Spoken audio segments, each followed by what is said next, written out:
you go, that's the story.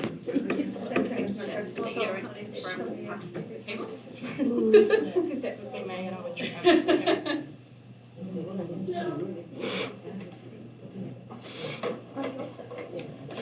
Just this weekend? That's fine.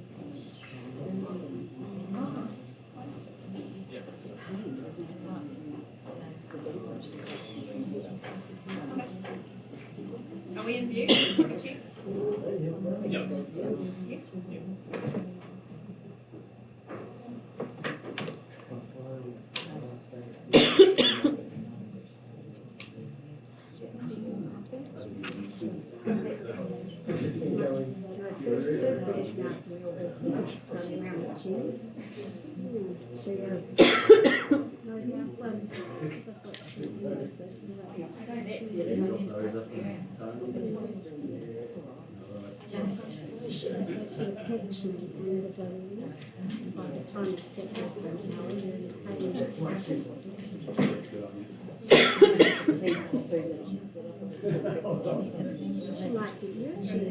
It's just straight off my hard drive, yeah. Sure, I had trouble finding it. There's a lot of people here. Yeah, it's been really stuff. It's been great. It's been very interesting. Did you say the one last night?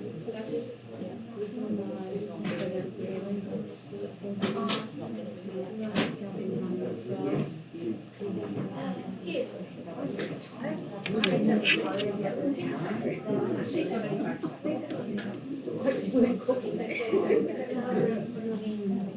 It's funny, yeah.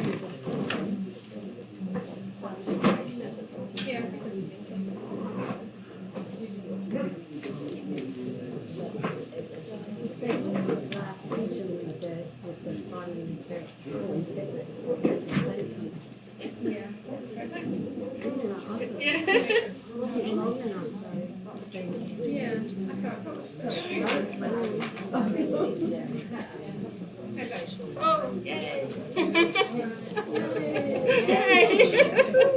What's it doing? Not okay. It's only back on the top. Right. We'll get underway because we're on a tight schedule today. I'd like to welcome Amanda Gray and welcome all of you here to the library and to the Writers' Festival. This is your first day here. Probably you've just been all know the health and safety stuff by now anyway, but I do have to go through it. So, down this end of the library, if you follow the walk down, there's 2 toilets if you need the toilet. There's food down on the tables just in the main sort of gathering area. There are books for sale behind the counter from various authors that are here during the weekend. All different prices and things, but we can let you know that. There's face masks if anyone wants one. And in case of emergency, we're quite lucky because it's only a hop, skip and a jump to the exit, which is just behind us here. So you just have the library staff member lead for that, but not me because I'll probably be panicking as everyone else. So over to you, Amanda. Thank you for coming. Kia ora and welcome. I'm here today to talk about self-publishing basics for those of you who don't wish to go through a traditional publisher, which can be extraordinarily hard, even more so these days with so many people trying to get their books out. So a little bit about myself. I published my first book in December 2017, and since then I've now published over 20 books across 2 pen names and several different romance subgenres. So I've done paranormal, I've done historical, and I've done contemporary. Some have been set in Japan, some have been set in China, and some have just been somewhere in the world where they speak English. In that time, I've sold over 7,000 books, most of which were last year, and I will admit COVID has hit my sales pretty hard. At its core, self-publishing is about an author taking back control of their own work. That includes marketing, distribution, and what content you have, A lot of traditional publishers, especially if you're in my genre of romance, they have very strict rules on what they will and won't publish. So for romance, they won't publish a story if cheating is involved. It must have happy ever afters or happy for nows. They won't publish very dark stuff. And sometimes you just don't know why they won't publish your stuff. I have tried several times to publish through traditional publishers, but they just, when they reject it, they don't give you a reason why.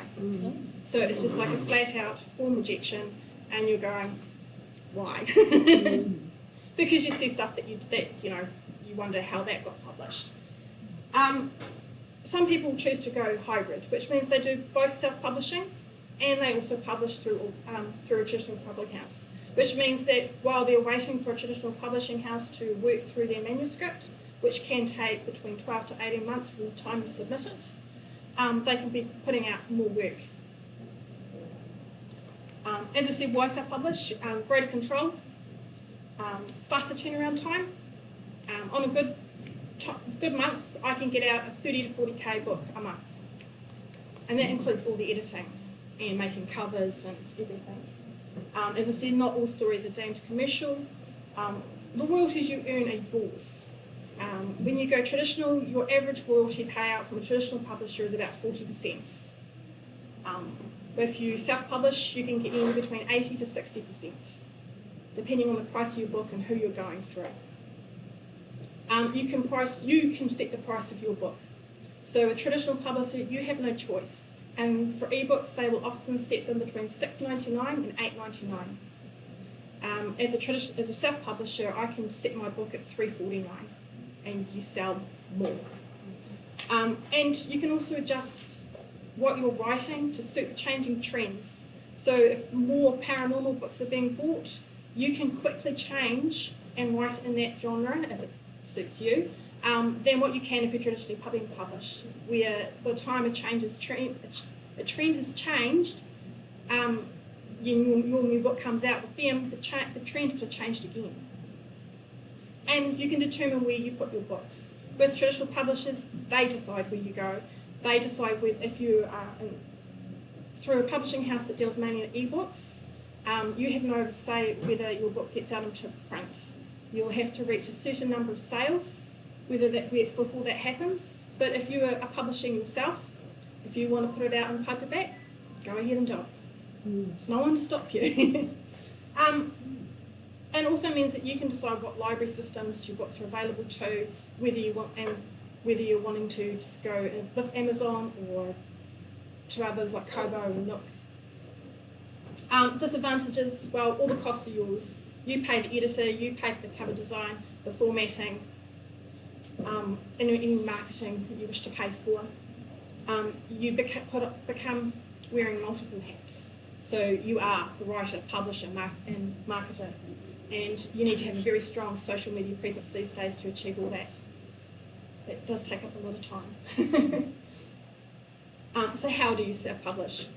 First of all, you need to understand your market.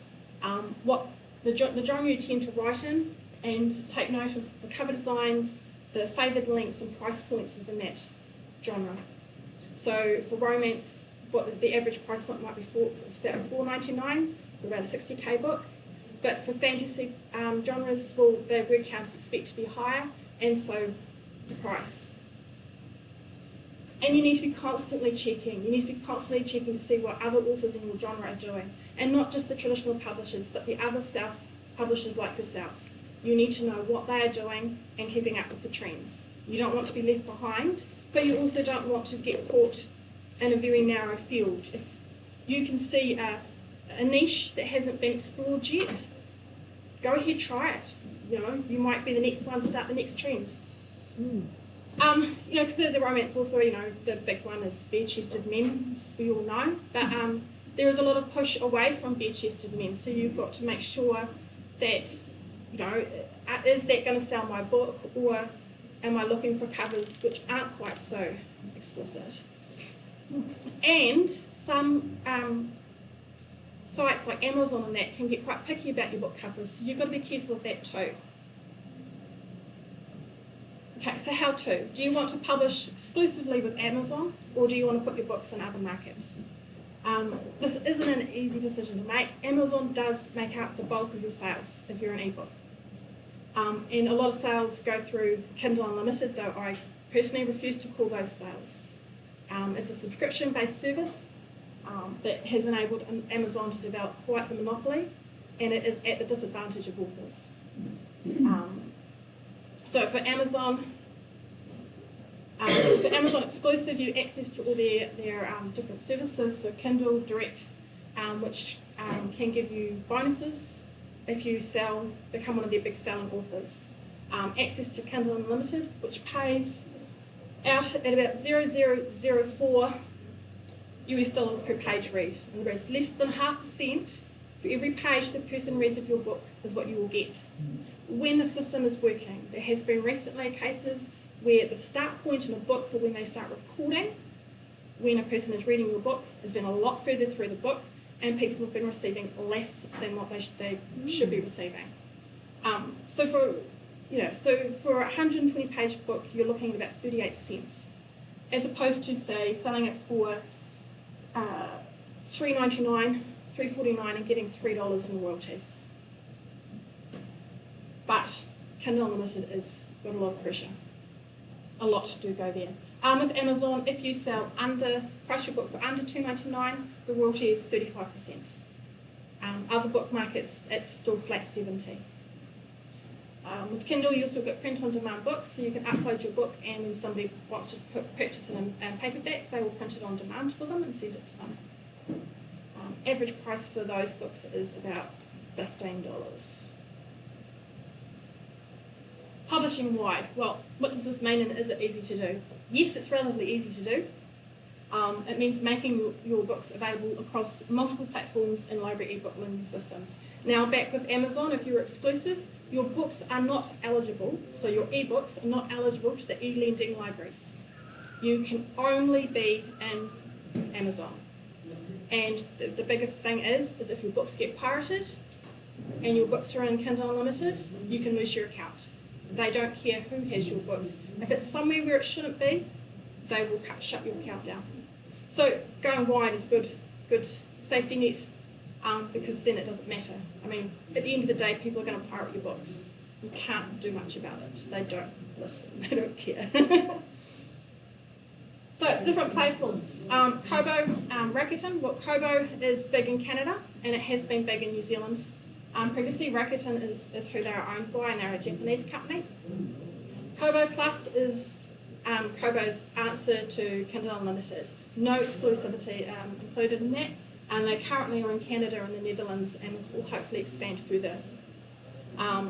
Nook, Barnes & Noble, Smashwords, Apple Books, Google Play, and then another subscription-based one is Scribd, and depending on how you're choosing to sell your books, there are so many more little platforms that you can sell your books through, especially into Europe and into Asia.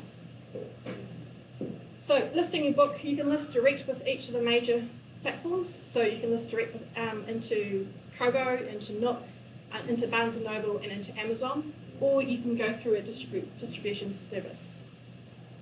The distribution service can make it easier. You just upload your book once and then check all the platforms you want it to be sent out to, set your price, done. They handle the rest. They usually charge a fee, usually about 10% of the royalties, and I know some authors will grumble about that, but at the end of the day, they're offering you a service, and 10% for convenience, yep, sign me up. Some of them will also format your book for you. So you just upload your Word file, and as long as you've got headings and everything set so they can recognise it, they will format your book for you into both EPUB, Mobi, which is for Kindle, and into a PDF, which you can then take and use for print book. So the distributors. Draft Digital, this is the company I use, and it's probably one of the most reliable. It has access to Amazon, Apple, Kobo, Nook, Barnes & Noble, subscription services like Scribd, Kobo Plus, and library e-lending services like Overdrive, Hoopla, and Bibliotheca, who are all big in the States. Hoopla is one of the biggest e-lending library services in the States. it can be a bit to get on there, not because they don't like your books, it's just that they've got so many people joining trying to get their books onto their platforms. It can take several months after you've released your book for it to hit there. They do take 10% of your royalties, but I think it's worth it if they format your book for you. Apple books can be really hard to get into directly, and there are a lot of certain places like Scribed who, unless you're going through a distributor, you can't get access to. They also got paperback books distribution in beta, which is again print on demand, mainly available to the States at the moment. And they also have access to audiobooks as well. So they're just starting up that as well. Smashwords, they not only do they distribute across major stores, except for Amazon. Amazon is harder to get into through them. But they also have their own storefront, which you then get 80% royalties. You also can create coupons. So if you want to give your book away free as a prize, you can just create a coupon and then give that to the prize winner, and they can then redeem it in the Smashwords store. Your books do need to be pre-formatted for them. This is a slightly newer company to me, Publish Drive. They charge a flat monthly fee depending on how many books you are listing with them. They do have print on demand for Amazon and China Print. They can access all major stores, including Google Play, who can be quite hard to get into. They distribute audiobooks to all major retailers and libraries, have a great distribution reach into Europe and Asia, and as well as the subscription type services. I have heard that their customer support isn't great, and that when you ask for a book to be delisted, it isn't always removed from all stores. Now, whether that's their fault or the store that in question, it's just something to be aware of. They're not very good similarly at dealing with that problem when it does arrive. Ingram Spark. Now, they do ebooks and print on demand. Print on demand is their main thing, and they provide print on demand to all major retailers and library catalogues, including the ones who run the library catalogues for New Zealand and Australia. They have a printing base in Australia, which means that it's a little bit cheaper on freight than trying to get them in. Yes? So just clarifying, print on demand, does someone approach them and say, can you print this book for me, or do you download it? How does that sort of work? So print on demand is your into paperback. So if they would connect into, say, Amazon, and when you go on Amazon, you buy a book, and you can have a choice between ebook and paperbook. If you select paperbook, and your book is with Ingram Spark, or even if it's with Amazon, they then print that book and then send it to you. Oh. So they only print the book when it's requested, rather than having stacks of books already printed like you'd normally do in traditional publishing. So you could do that to get all your own books printed? Yes, and a lot do. Yeah. So I have friends, especially in Australia, what they will do is they'll have print on demand set up with Amazon for their American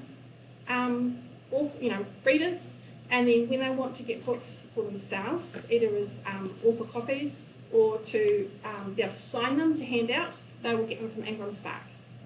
Because it's in Australia, it's cheaper. It's I think last time I looked up to get me 10 books, including postage, it was going to be about $60. Which is not bad, because I've seen that is, yeah, there are places here in New Zealand that will request you to have a minimum print number, and it might cost you $500. They do charge a setup fee per book, but sometimes if you're canny, you can get codes which will let you do that for free. If you do paperback and ebook, it is slightly cheaper. And if you're ordering them for yourself, it's a lot cheaper, so as opposed to the retail price, you get it in with a discount. So other costs involved: editor, cover design, formatting of your book, marketing campaigns, time, and personal assistant. Some people use a personal assistant. I do not earn enough to pay one yet, though it sounds really nice. Time is a big one. When you're self-publishing, even if you don't have another job behind you, it does take up a lot of time because you've got to do all your marketing yourself, and as well as everything else. Choose what skills you can do or are willing to learn, and then shop around to find the best deals on everything else. Cover design, as I've said before, is very important. Screw it up and you might cost yourself sales. If you've got talent or time to learn and do it yourself, if you've got any experience with scrapbooking, that's usually a good place to start. And it needs to fit your genre, so that again, it's just making sure you're seeing what everyone else is doing. Be aware of permissions associated with the photos and fonts you are using. Don't just grab them off the net. Don't just grab them off Pinterest. Chances are you won't have the right permissions and you can get into big trouble, big trouble. Buy pre-made if cost or time is a factor. There are a lot of cover designers out there who make up pre-made, and all you need to do is put your name and title on it, and they'll often do that as part of the price. So just to show you covers. So this is my first attempt back in 2017 at covers. As you can see, they're very dark. not the greatest. The second attempt, I did that about 6 months later. And this is them now. I had to find one that I could actually get at least 2 pictures of them. Yeah. Since I put the new covers on them, they're selling way better. I wonder why. And this is a cover that I've done for a book that's coming out in January. And so that's just in the last few years of just trial and error, different programs. You don't have to know Photoshop. I haven't quite reached the stage where I'm using Photoshop, but I'm working it out. So useful sites for your cover designs is canva.com. Now you can also make your promotional graphics, so that gives you the size and template of your cover. Deposit Photos is a place to go buy your photos. You can buy a subscription, or you can buy bundles. They'll often have bundles come out on special where it'll be $80 for 100 photos. Now that's in US dollars. Or if you're really canny, you often see specials come up where it's $50 US for 100 photos. And the second one, the $50 for 100 photos, those photos won't expire. Some of them they'll expire within 12 months. But then you have access to photos for unlimited digital use. There will still be restrictions on them for print, for using them on office swag, so like bookmarks and magnets and stuff like that. Sometimes you have to get an extended license. Unsplash.com will give you free, so that one's free, and they're still all commercial, can be used. You don't have to accredit the photographer, but it's usually quite nice if you do.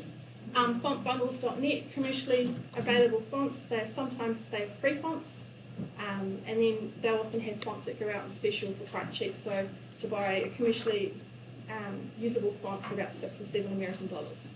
Excuse me? Mm-hmm. To be the font is just like the letter shape. Yes, size. that's Surely that's you choose what you want. Yes, but you've got to make sure that you can't just use any font. Like you can't just go in there and go, oh, I like that font, I'm just going to go grab that one. They've got to have, because you're using it for sale, you've got to make sure it has commercial permissions. Some fonts don't have commercial permissions. They are able to be used for your everyday arts and crafts or stuff. But as soon as you are selling a product, anything you use on that must be licensed to be used on a sellable product. So that's why using sites that have commercial permissions like Deposit Photos, Unsplash, and font bundles is important, because you can get into serious trouble. Like, if you use a photo that doesn't have the correct license, I'm not just talking, a smack on the hand and a couple of $100 later. I'm talking, $6 or $7, even to $1,000 American dollars later. It can cost you, and it doesn't always go away. Because if you get somebody like Getty Images who comes in and says, hey, you're using my image, they will hound you until you pay up. So if you're using a site like Deposit Photos, you can turn around and go to them, excuse me, but I actually have permission to use that photo, here's the proof. Yeah. So I was just wondering, if you then have the permission to use the photos, are they yours exclusively? No. Or to other people? So you No, could get no. another book with the same picture? Yeah, you can find other books using the same pictures. If you want a photo that is exclusively yours, be prepared to pay upwards of $1,000. Okay. Yeah. Yes. I was lucky enough to strike out a local artist and so it's really quite complicated. I was spent a lot of time getting this stuff really good. I was really good. I said, hey, let's go, this is my first book, it's your first book cover, and he did it for about 250, but obviously That's really good, yeah. Good. Yeah, yeah. But it'd be very clear with him, I own all the rights to it. Yes. You've got to get it in writing and yeah. But it does make me think that maybe you could ask at a local art school or something and say, I'd like to do this, is anyone interested? Yep. If you're not, I'm never going to get that good. It's taken a lot of fiddling and watching my kids do something, go, oh, so that's how I do that now. If I make it bigger. If you use your own photos, how do you protect them from anybody else going along? Just say, oh, I'll use that. If you're using your own photos, well, I mean, it's going to be on the book cover, but it's really hard, yeah. You just need to put on the inside of the cover that this photo is, yeah. Yeah, it all comes in the copyright, yeah. Right, editors. Price doesn't always equate to quality. One thing I've noticed, especially in my genre, is there is a plethora of editors who shouldn't be even calling themselves editors. They are not editors, they could barely call themselves proofreaders. But there are a lot who, because there is this huge boom in indie, especially within the romance genre, there are people who think because they read lots and lots of books that instantly means that they are a brilliant person to be editing. So always do a sample edit first. Because if you want to see what the quality of your work is, even to send them a piece that's deliberately got some errors in it, to check them. Because, we're talking about people who've probably never done anything more than high school English, but they think that just because they're great at picking up the errors in books that have been published, that they should call themselves editors. They will often market themselves as under $1,000 US, and they just don't have concept. And there are a lot of authors who don't understand the different types of editing either. They don't understand that a line editor is different to a content editor who is different to a proof editor. You need to understand what it is that you want them to do so that when you're paying for it, you know exactly what you're paying for. A proofreader, for what they charge, will often include 2 or 3 passes over your book. So it might be after the first edit and then they might do it after another edit. But they will not edit your book. They will only be looking for incorrect commas, incorrect usage of words, or incorrect spelling. Especially useful if you're planning to put your book in American English, which some places, especially some, if you did go trad, traditional published, they will often want you to put it in American English. Make sure your editor is familiar with your genre. There's no point handing your fantasy book to somebody who only specialises in contemporary romance. They won't understand the tropes, they won't understand the usage of words. Make sure it's somebody who, if you're wanting to use foreign language within your book, not that they understand the language, but they understand how it should be formatted. Old school is that if you use foreign language, those words are italicised. These days, that's not how you do it. You leave foreign language and normal print, you italicise the translation if you include it. Also, if you're using an American editor, make sure they understand English, our English, especially our grammar. We use a lot of words in ways that they don't. Even Word struggles with New Zealand grammar at times, and it'll give me red lines. I'm like going, but that's a word. Yeah. So if you can, go for a New Zealand or an Australian-based one. There are a lot of really good editors in Australia these days. And as I said, don't be afraid to ask for a sample edit, not just because of how good they are, but to make sure that you're compatible. Yes? Have you used the New Zealand Society of Authors? Have you found that useful? No, I haven't, because that charges to get in. And I already a member of the New Zealand Romance group, and so I'm preaching to you about editors, but I'm one of these ones who doesn't, because I can't afford a good editor. And I won't use one of these if my work is going to be as good as a cheap editor's work, well then I'm going to stick with mine. I trust mine better than them. Because a good editor will cost you, anywhere between $1,000 and $2,000 a book. So if you're not sure, but if you're not confident in your ability to pick up grammar mistakes, then you've got to put that money aside for it. Yeah. Formatting. As I said, Draft to Digital does formatting for you, or you can pay somebody to format for you, which can be expensive, unless you've got some really good friends.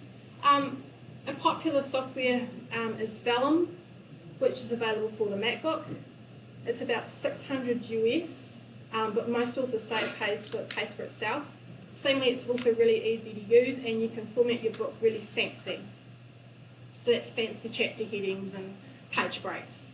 One for the PC is Duto, which is quite a lot cheaper. I have not yet had a good play with it. As I said, I use Draft to Digital to do mine for me because that's one less thing I have to muck around with. Marketing. Now this is most important these days with books. You can have a bad book, and if you market it well, you'll still sell it. If people don't know your book exists, they aren't going to buy it. Social media has become more and more important in modern book marketing.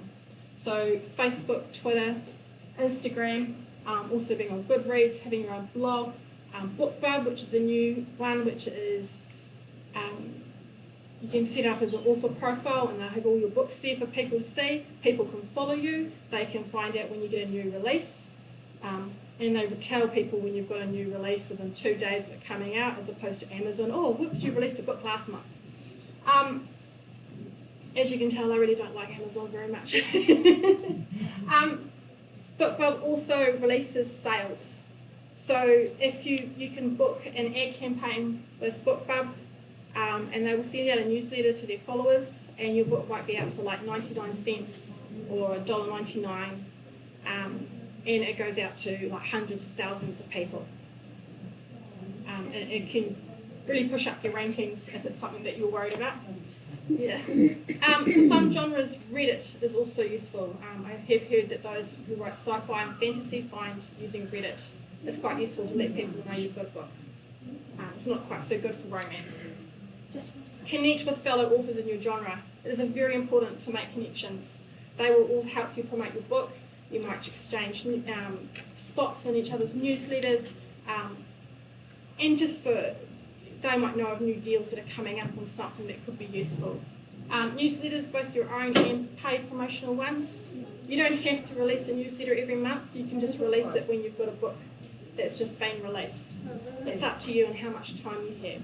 You can also get paid promotional newsletters, so you might pay $10 for a spot, and they'll send your book out where it's new release or it's a 99-cent deal out to their usually thousands of followers, and it can generate sales. You can also do ad campaigns through Facebook, BookBub and Amazon, which are you pay for every time somebody clicks on your ad.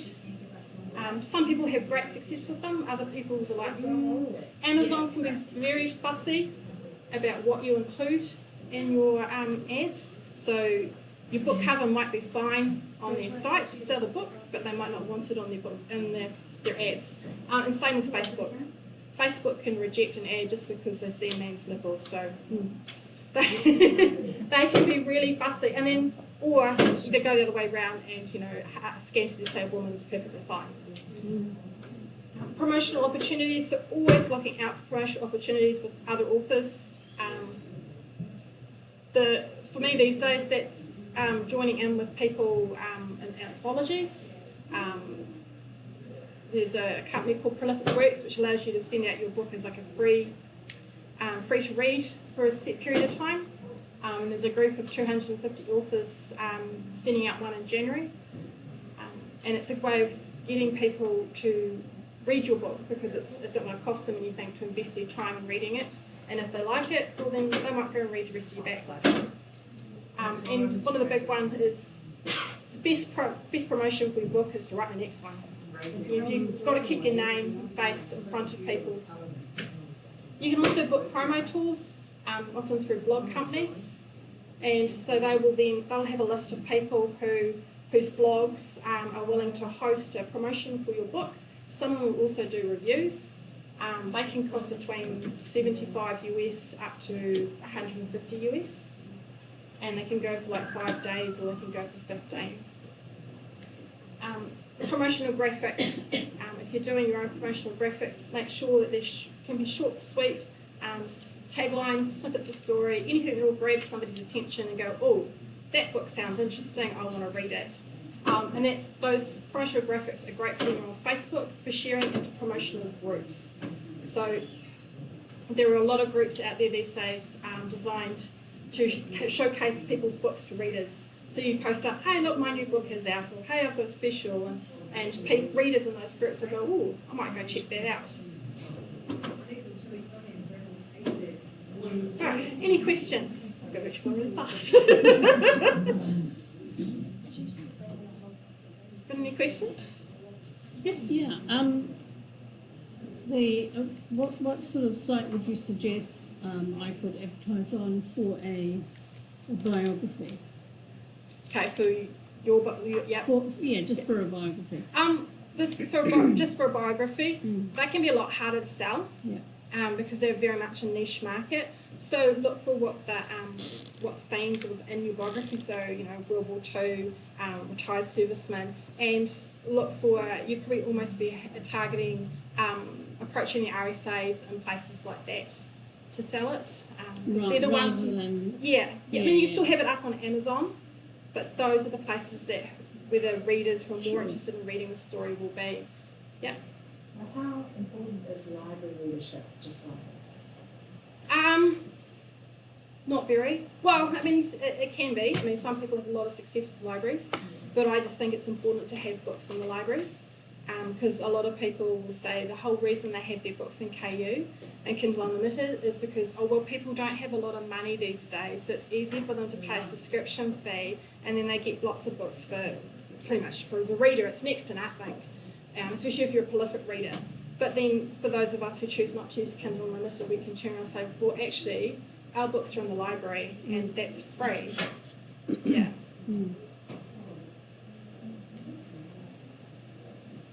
Most of your books then on like Kindle or on a computer.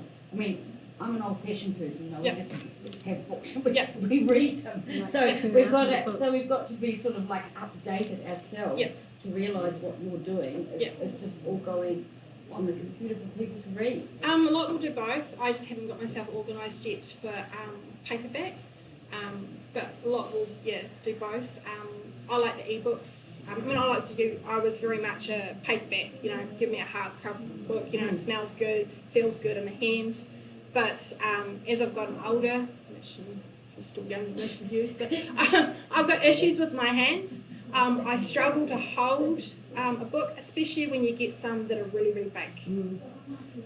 And so my Kindle is lightweight. It reads like a paperback in terms of the screen. And its bonus is that I can dial up the size of the font. I don't have to worry trying to find it in large print or go. I can dial up the size of the font, make it bold, so it's a lot easier to read. And then I've never seen one on Kindle, so that I should have brought it with me. But I've got like almost 400 books sitting on my Kindle, so I can wherever I go. I've got taken the whole library with me. Yes. Oh yeah. Oh, we've got one at the Kindle at the back. But this is what I'm dealing with. If I want to publish a book, it's like I feel like that book is the book, And that's showing my age because I'm over 70. That's the thing. We're supposed to be all locked inside, aren't we? But that's the thing.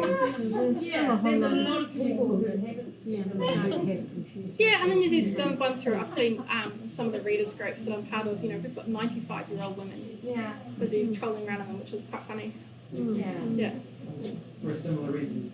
Well, I'm from the library perspective, the audio books are taking off too. Yes. So some people want stuff. Yes. Now, for an indie author, audio books are really, really expensive to do. I mean, some people would say, "Oh, I don't want to pay $30 for an audio book," but it's like it can cost $4,000 to $6,000 for an indie author to create an audio book. And if your books are set here in New Zealand or even in Australia, it can be even harder to find a narrator who can handle our accents. A friend has just in the process of getting hers done, and she had to get an Irishman to do hers. And she managed to go royalty share, so that means that the royalties are split. So she doesn't have to pay him anything up front, but he takes a share of the royalties, and that's very, very hard to do, especially if you're a newbie. And any of the companies that might work on that system often won't accept anyone outside of America. So yeah. So just looking at the difference between like the costs of traditional publication and the costs of e-book publishing, what's the kind of comparison? Well, that's really hard because a traditional publisher has so much more money behind them to start off with. So they have their own in-house editors who... Down to the author. Oh, to the author. So if you're traditionally published, you get paid about 40% of royalties. Whereas if you were self-published, well, you can gain up to 80. So you make more money, really. And if you can put out more books each, book a month, well then, it builds up. So if you go through a traditional author, you have to sell so many books before you start getting royalties anyway. No, not always. Depends on your contract, but no, not usually. No. No, I'd be worried if they were telling you that. That's like a publisher who says that you must pay them money for them to accept your book. That is a vanity press, and those scams. I thought maybe it's changed, but I thought that if they, gave you an advance. Oh, very rarely do you get paid in advance. Right. Yeah. So I was listening to Deborah Challenger. Yeah.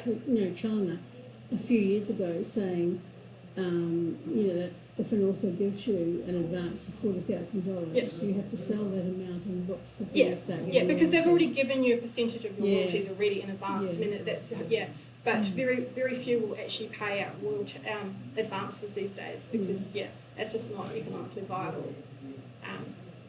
And especially not on ebooks. Yeah. Hang on. My question is, I write for children, and everything I've heard is you have to go traditional publisher, but yet There it's are. almost impossible. Yeah, So there. do you have any suggestions? I do know that there are some who do publish their own children's books. It's a lot harder because you're dealing with images and that as well, so the formatting around it's a bit different, and not all they will accept it. But it can be done.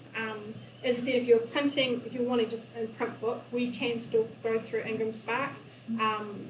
You'd have to read their help section, which will tell you how to format it and what, how to set it up. But it can be done. Yeah. Yep.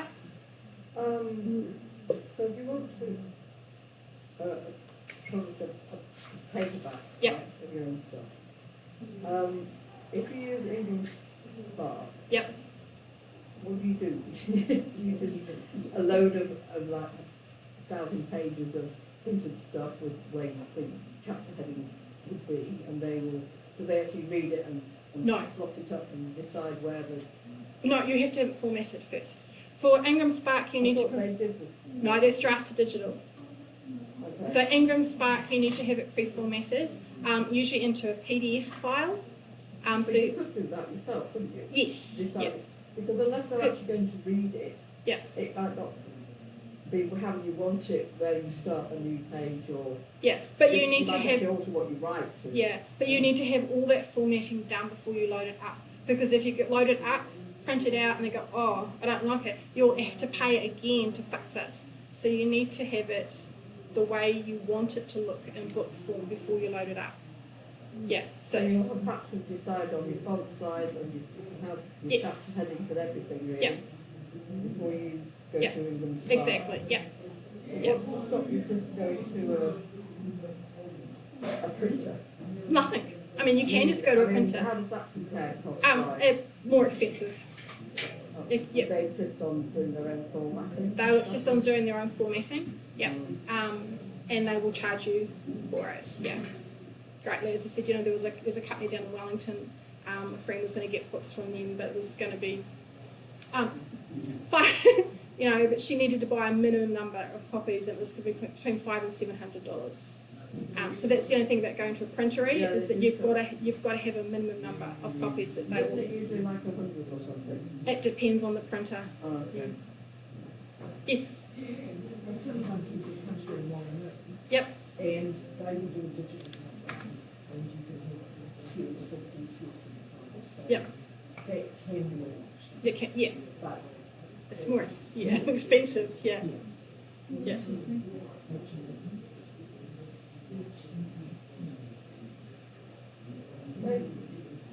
It's all right.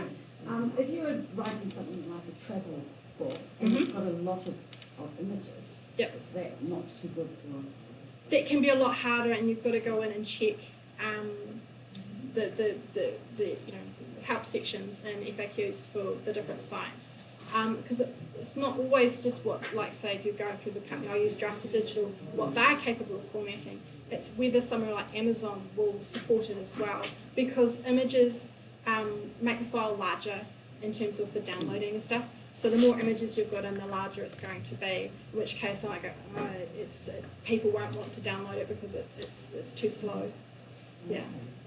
They're not really keen on images. Not in ebooks, not so much. No. Yeah. You can't put lots of images in your romance. No. Just being cheap.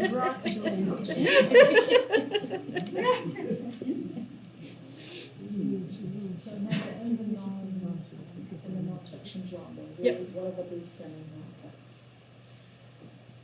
I couldn't on. Obviously you've got a really clear niche, basically, that you're writing. Yeah, exactly. Yeah, non-fiction tends to sell better on paperback than it does in ebook, unless it's mainly text. Yeah, and you're usually best to go wide because Amazon, it's not as financially lucrative for them. They tend to want to corner anything that they could make the most money out of. Yeah.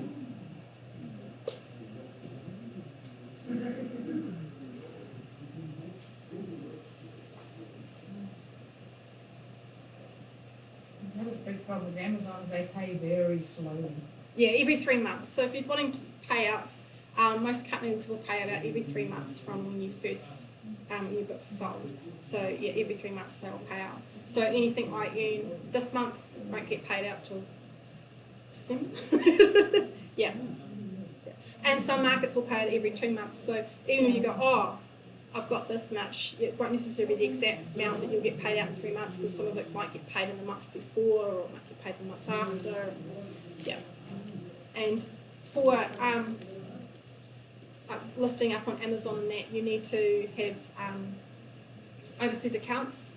So either have use this company like Payoneer, which gives you an American bank account, or a company like PayPal, because most of them won't pay out in cheques anymore, and you have to earn a certain amount before they'll pay into a New Zealand foreign currency account. The Amazon is really, really tricky about it. When they're paying you in cash, so depositing it into a New Zealand account, you have to earn over $100 in each market. So if you've earned money in the American market, the Canadian market, the Indian market, the China, UK market, but you've only, and it might totally add $100, they won't pay it out. It has to be $100 in the US market, and then $100 in the UK market. But if you're paying it into something like PayPal, or into, say, Payoneer, which gives you an American bank account, they'll just pay it out automatically. Took a bit to get head round, yeah. Yes. Yeah, I missed what you said about Reddit. What's that? It's another sort of social site that, especially ones who are into fantasy and in news and that. Yeah, it's a lot more confusing than Facebook because it's a lot of threads and discussion and stuff. But there's quite a big, strong fantasy and sci-fi community on there. But like things like BookBub and Goodreads, Yeah. do you, like I'm not on Facebook, but can you just log into those, or do you have to kind of sign up? You've got to sign up. You've got to sign up, set up problems accounts. with that and, Yeah. I don't know. Yeah. But it's where you're selling books these days. You know, I sell my books through advertising on Facebook. Because if people can't see it, they won't buy it. In my subgenre of romance alone, there is over almost 50,000 books for sale. And you know, there can be like 10, 20 books going up every day. Yeah. So you've got to make yourself be seen. So how much time and energy would you spend on your social media campaigns? I spend about an hour, 2 hours every day. Yeah, and especially around a new release. Like later on tonight, I'll be writing up a newsletter because I just had the book go live on Monday morning. Saturday morning, so today's Monday. Saturday morning. So I still need to do my newsletter to send out to people. Yeah. What's a newsletter? Well, your newsletters you get used to get on paper, you know, like from school. Yep. Except this is one that's emailed. So through MailChimp or MailerLite. And you just, again, it's a link you put in the back of your books and hopefully people will sign up. This promotion I'm doing in January, I'll have it set up so that I can collect people's email addresses for my newsletter. They can opt in or opt out so that I've got more people on my newsletter base, yeah. And you can generate quite a few sales that way. Because with Facebook, it doesn't go to everybody, does it? It only goes to... Yeah. It goes to who, you know, who your friends are or who... Yeah. And in Facebook, you've got several different layers. You've got your main profile page. You've got Facebook page, like the company page. And then you can set up groups as well. So it's multiple layers to try and get your head around, yeah.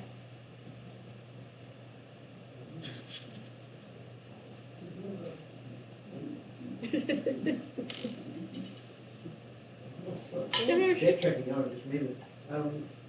Do they say Amazon, for example? I remember waiting through the kind of tax agreement. Do they take care of the tax and you still got to fill in the tax? No, you still need to fill in the tax form here. The tax agreements you fill in for any American company that's collecting money on your behalf.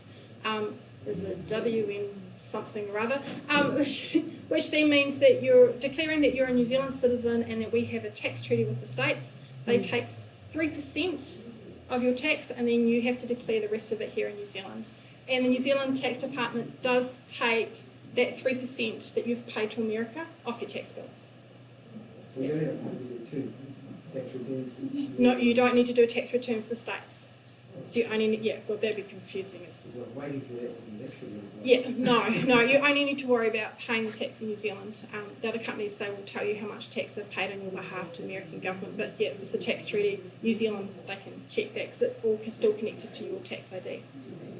Yeah, that was confusing the first time I pulled out one of those documents. I was like, what am I doing here?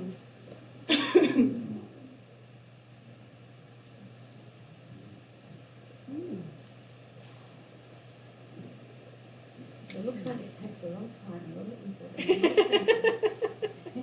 I think you're brilliant. You do it all. Yeah. Yes, I've got to really. How do you write so many books, one after the other? It's kind of a bit of a compulsion, really. It's a compulsion to write. Like there's just voices in my head constantly chattering away. Sometimes trying to keep one story to just take a seat and sit down a minute while you finish off one. There'll be some days where I just look at the screen and go, no, can't get anything. And that's when I go and work on things like my promotional graphics or something else that's still creative and still feels as though I'm contributing something towards my work. Yeah. And then other days you'll sit down and you'll write 3,000 words and go, wow. But yeah, my books sort of range between 30,000 words and I think the biggest ones are usually around 50 to 60,000 words. Yeah.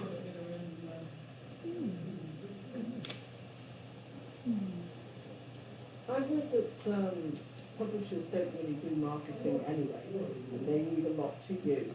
Especially if you're with a smaller press who specialises in only ebooks, then yes, they do still leave a lot of marketing to you, but they'll provide you with all the graphics and stuff like that. Yeah. So like, the ads and stuff. Yeah, they do all the covers, your editing and everything like that, and then they'll give you, like ads that you can use to advertise your book in places. Yeah. So what was the name of the pre-formatted other software? Oh, Canva, the one, it's a Canva. Oh, it's for Canva. Yeah, yeah. So it gives you a blank, but it's in the size of the covers, and then you can just add your images and that to it from there. Yeah, it's both free, and they do have a paid version as well. Yeah. Can I ask about like audio books? How do you get a person to actually speak for the audio books? There are a lot of narrators out there that you can hire. But as I said, they're between $4,000 and $6,000 to hire a narrator to read your book. Yeah. You need a recording studio. Yeah, you need a recording, studio and the right software and the right voice. Yeah. But if you go to sites, then you can find someone that has their own studio, right? Exactly, yeah. And a lot of them it's through, especially my genre, it's through word of mouth, you know, which ones are really good. Go listen to a few audiobooks for your genre and take note, or do I like this person or do I not like this person? And if you do, take note of them and go find them and ask them what their costs are. But yeah, it's usually $4,000 to $6,000, and that's in US dollars, so add a bit more. Are there very many in New Zealand? I don't think there are many in New Zealand, and I think most of them are usually fully booked. I know my friend did look for ones in New Zealand, but she ended up going with one in Ireland. Yeah. Sounds like I should have done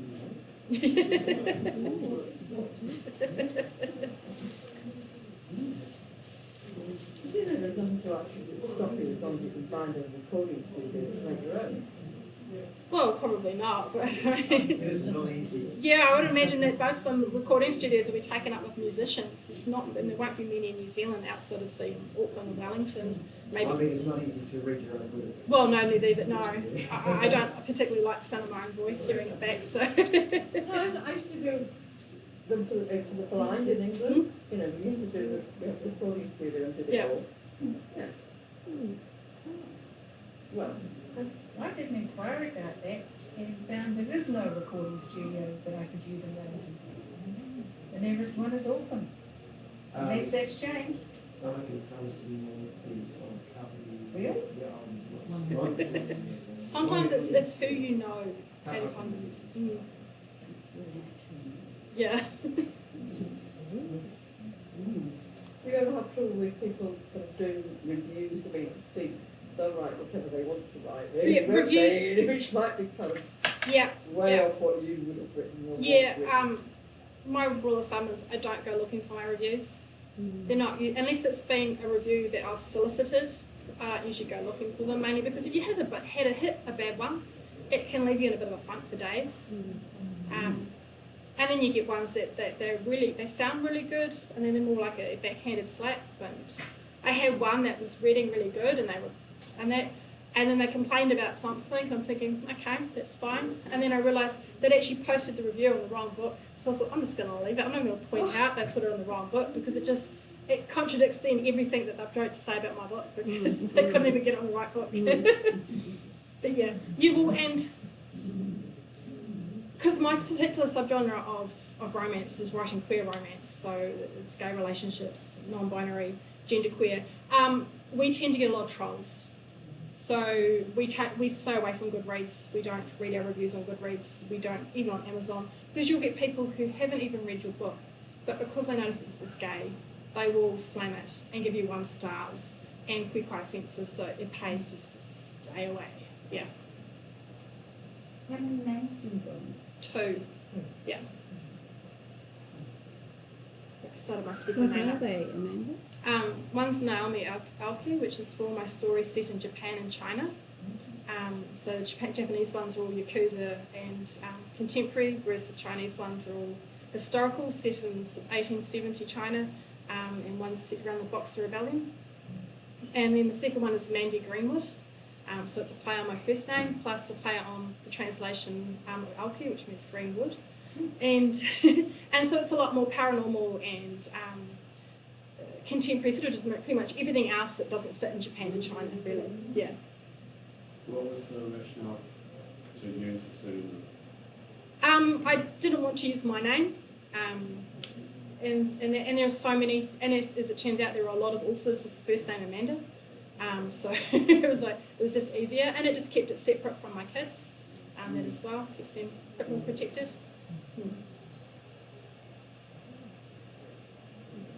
So are your books translated into Japanese and Chinese? No, not yet. No. Paying for translations is also really, really expensive. If you're paying for translations, you're best to try and get in with a company that specialises in translations. My books would probably get translated into Japanese. They wouldn't get translated into Chinese, except maybe for the Taiwan market, because China does not like queer books. They wouldn't be accepted at all. Yeah.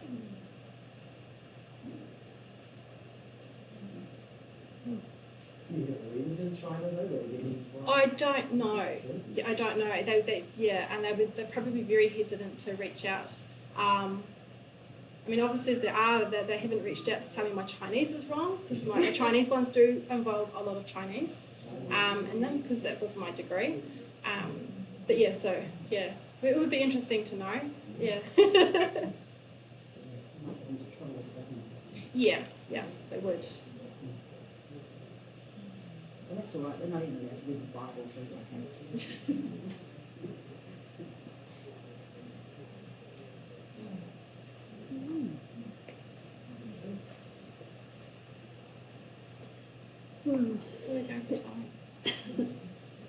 It's quarter past. Oh, wow. Yeah. Oh, there is a clock down there.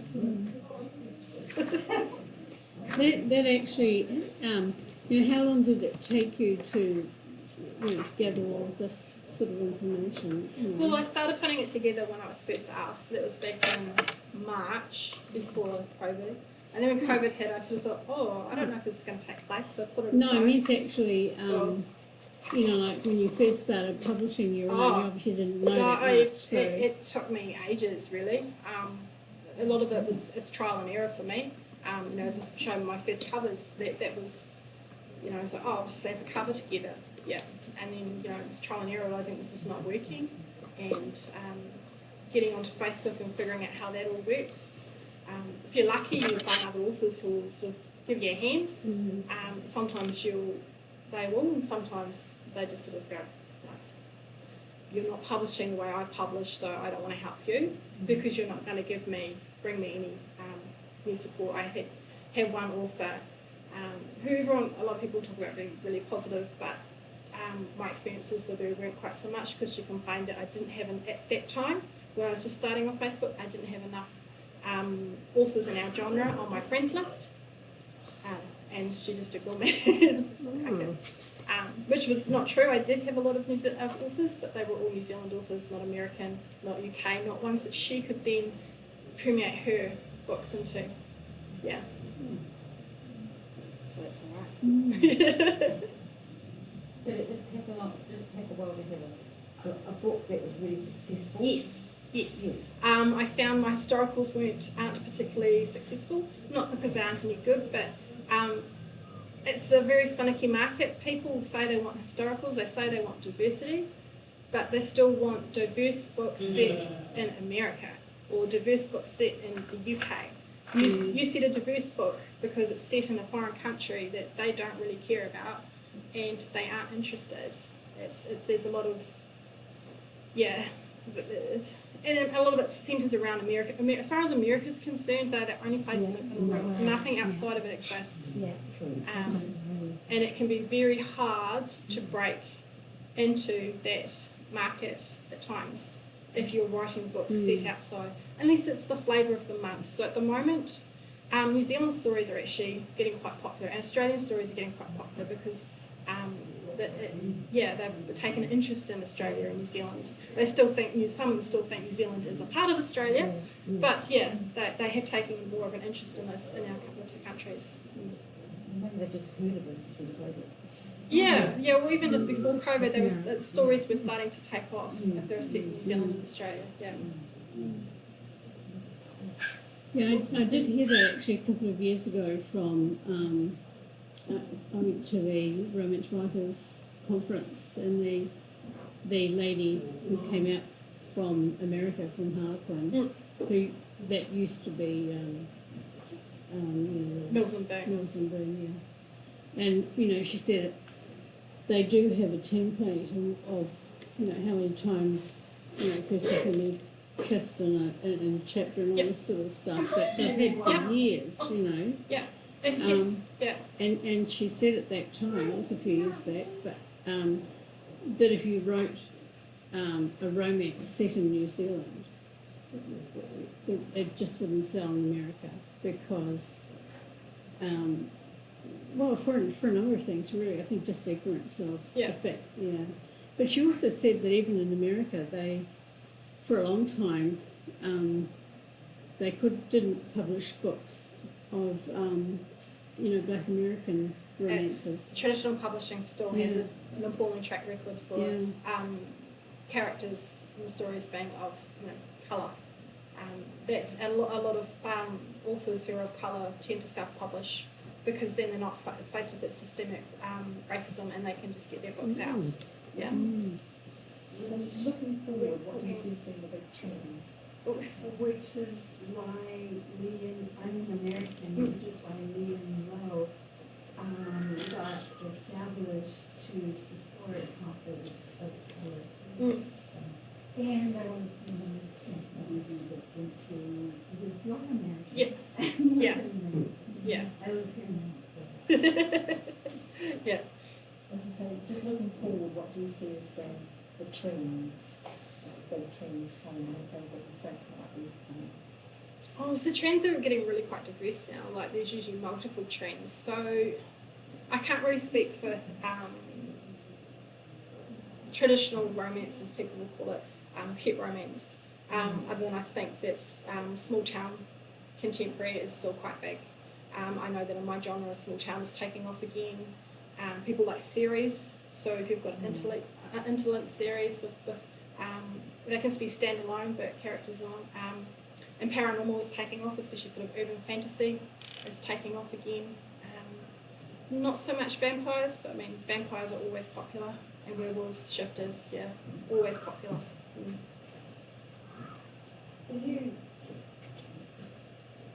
Those aren't my sort of genres, and it's not what I read, and I don't much write about them, but that's just my personal preference. But yeah, I mean, to me, it's like you're lucky that you happen to have an interest, or have you deliberately gone for the popular stuff? Because I don't want to. I mean, there's that awful thing like you want to write what you want to write, but then and you don't want to write it just because that's for the market and that's what people want. You've got to find something in between. You've got to find some sort of happy medium that can might meet the trends that are happening, but still interests you. And then there are others who just go, well, that's the trend. I'm just going to go write something different, and still do really well. It can be. Sometimes it feels like you're just throwing books at a dartboard and hoping one will hit the bullseye. You just don't know which book's going to take off. It could be the book that when you finish writing it, you're like, oh, I hate this book. I really don't like it, and that will be the one that will make you money. But in the historical, which is also a really big sort of sub-market, Regency is still very, very, very popular. Yeah, I mean, I much prefer later stuff, but yeah, Regency is still very popular. How do you go with the European market? Or don't you? I can't really tell. I don't really break mine down that way. I just go break the sort of, what books are selling, what books aren't selling. Do I switch to a different series? Do I stay with the series that I'm writing? Yeah. You don't know where I can. I can go read the spreadsheets and it will break it all down for me, but that's just another layer of stress that I don't need. It doesn't. At the end of the day, it doesn't really matter. I just want books to sell in general. Yeah. So yeah. I was just thinking about it doesn't matter where the vampires and the zombies live. Zombies in Antarctica and the climate change problems. Mind boggles. In your genre, is there a lot of gay romance books out Yes. there? Yes. Yep. And it's expanding, so it's not just gays, it's not just two men. You've got bisexual men, you've got trans men, you've got those who might identify as not being one gender or the other. It's really starting to expand and explore. beyond just the binary. Yeah, it's great. Yes. Hey, there's a new trend. A bare-chested zombie. So that's another thing that, yeah, I can't sort of get my head around because I haven't read any of those books either. Or even. But that's all right. I mean, if that's your genre and that's what's getting your books out there, yeah. I just wondered if that was something that was new and there's not that many authors doing that. No, there's quite a few now. The genre has been around for a while, so as an actual genre as opposed to just being in the fan fiction worlds. And as I said, there's about 40 to 50,000 books in my genre at the moment for sale on Amazon. Yes. How many men write in the gay genre? Quite a few. Yes. Some of them write gay romance, some of them write more gay fiction. Some of them write really contemporary, sappy romances. Some of them write more gritty. It's not just the domain of straight women, as people like to say. It's quite a mix. Those writing it.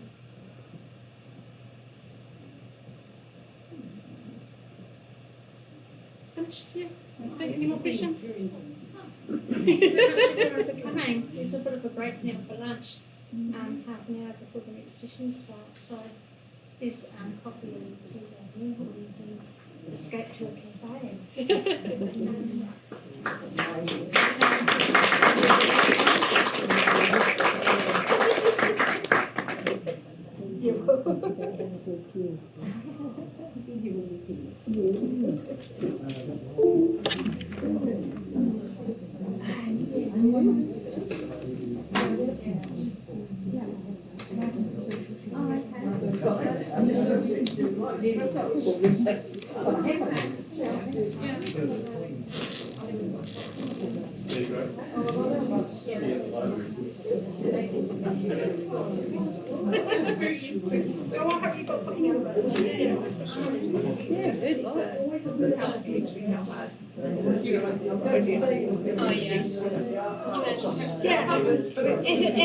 Its basis, but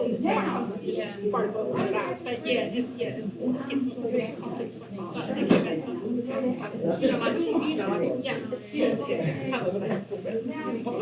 No, I mean my first thank you for that.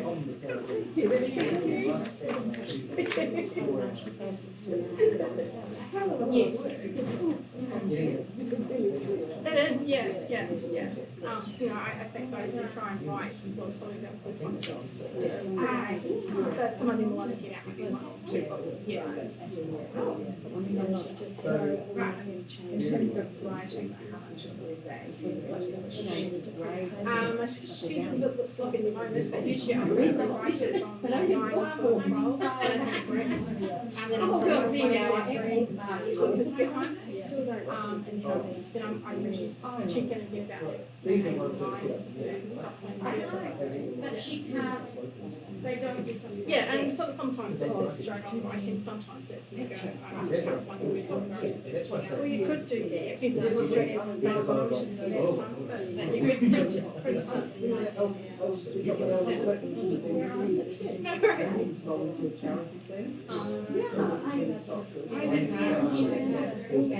Just yet. No, but that's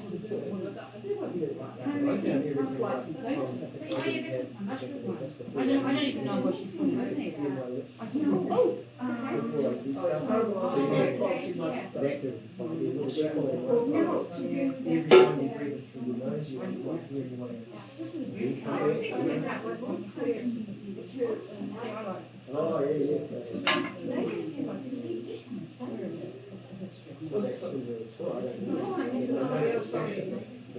set up to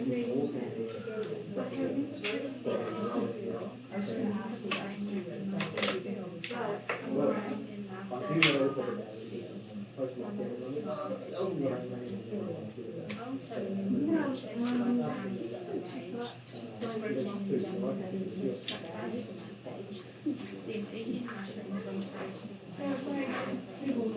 and that's why business castles and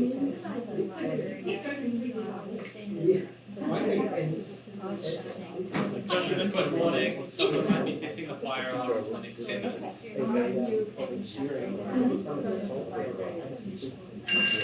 Yep. Oh.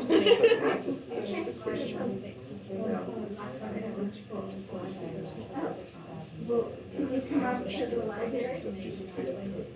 Yep. Yeah.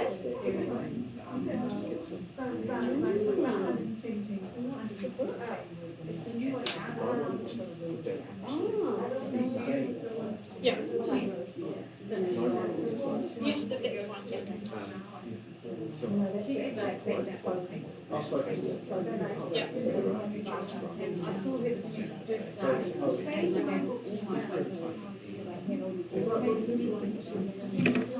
You'd probably look at it right now because